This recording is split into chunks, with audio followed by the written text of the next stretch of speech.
Guys Tripura का जो latest update है वो आप सभी को मिल चुका होगा, मैं भी दे रहा हूँ और मेरा देने के पीछे में एक मकसद है कि जो इनजस्टिस अन्याय त्रिपुरा के बोर्ड के लाखों स्टूडेंट्स के साथ में हुआ उसके विरोध में अपना बात को रखना। पहले मैं आपको अपडेट दे दूं गाइस, ये बहुत ताज्जुब की बात है, ये स्टेट बोर्ड्स क्या कर रहे हैं इस पे हम सैकड़ों बार बात कर चुके हैं, लेकिन बड़ी ताज्जुब की बात है कि त्रिपुरा 2 कदम आगे निकल गया। त्रिपुरा ने 2 स्टेप ज़्यादा अच्छा ले लिया, बड़ा यूनिक केस किया है। ठीक है, अभी तक कम से कम दूसरे स्टेट बोर्ड्स में 10th और 12th का मामला उछल रहा है, 9th और 11th का था जिसे हमने बहुत हद तक सेटल डाउन किया, बहुत हद तक सुलझाया।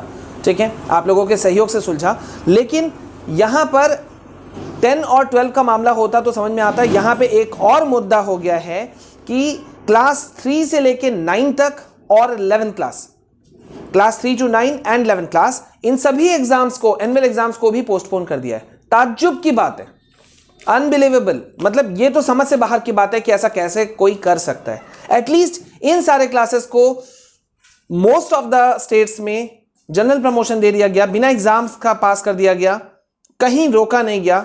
सबसे पहले तमिलनाडु ने स्टेप उठाया था जिसने कि क्लास 9, 10, 11 को जनरल प्रमोशन दिया था, उसके बाद बहुत सारे हैं। लेकिन त्रिपुरा एक ऐसा राज्य, शायद रिकॉर्ड बनाने के मूड में थे ये लोग कि इन्होंने ऐसा रिकॉर्ड बना दिया। ठीक है, अब यहां पे मैं आपको और एक चीज बोल दूं कि क्लास 10, 12 के लिए तो ये लोग जिद पे अड़े हुए हैं।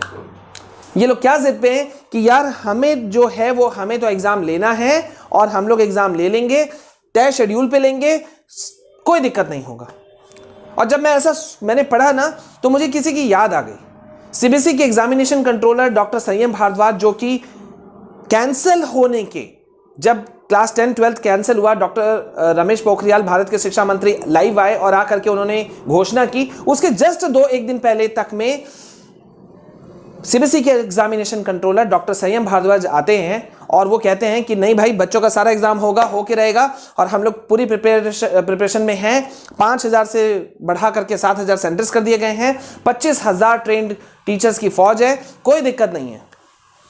यही हाल इनका है। और तब मुझे और ज्यादा ताज्जुब होता है जब क्लास 10, 12 के students still they are appearing for their board exams, pre board में वो अभी अपियर हो रहे हैं या उनको डेट्स देते जा रहे हैं और उनके एग्जाम्स ले जा रहे हैं। बड़े ताज्जुब की बात है। वैसे अगर इतना सब कुछ था तो एग्जाम लिया जा सकता था, लेना चाहिए था इन लोगों को। लेकिन मजेदार बात, सबसे बड़ी मजेदार बात यह है कि क्लास 3 to 9 एंड 11 जिन एग्जाम्स को पोस्टपोन किया गया अगले आदेश तक, कब नहीं मालूम, उसका रीजन है कि rise in Covid cases. Oh my God, अगर आपको भैया लगता है कि कोविड के केसेस में बढ़ोतरी हो गई है तो ये कैसा भद्दा मजाक है। हम सेशन को काबू में करें या और सेशन को हम फालतू का टाने। सबसे और मजाक मुझे ये यहां पे तब लगता है जब पिछले सेशन में हम 80,000 पे हम एग्जाम्स को बीच में रोक देते हैं, सीबीएसई वीबीएसई सारे एग्जाम्स को रोक दिए जाते हैं और न्यू मार्किंग स्कीम के साथ में बच्चों को प्रमोट कर दिया जाता है। और आज जबकि पिछले 24 घंटा में 3.5 लाख से ज्यादा के कोविड केसेस निकल करके आए हैं, तब हम शेर हैं। ये इनजस्टिस है। लेकिन त्रिपुरा के सभी बोर्ड स्टूडेंट्स को मैं कहना चाहता हूं कि हमारा चैनल आपके साथ खड़ा हुआ है। सभी चैनल मिलकर के जितने भी बोर्ड एग्जाम्स हैं, हमारा चैनल सभी बोर्ड्स के लिए एक साथ में काम कर रहा है। सो प्लीज सपोर्ट अस और परेशान नहीं हो, दुखी मत हो, at least we are fighting for you all. ठीक है, हम बहुत जल्द आप लोगों के लिए और कैंपेन्स रन करेंगे, आपकी आवाज़ बन करके उठेंगे। Please support our channel. Twitter और टेलीग्राम पे फॉलो कीजिए, लिंक्स आपको ऊपर दिख रहा होगा, वहाँ से फॉलो कर लीजिए। ठीक है, एंड लाइव सेशन में आना नहीं भूलना, मास ट्वीट करना है, मास मेल करना है। So please come at 7 o'clock today evening. जय हिंद, जय भारत।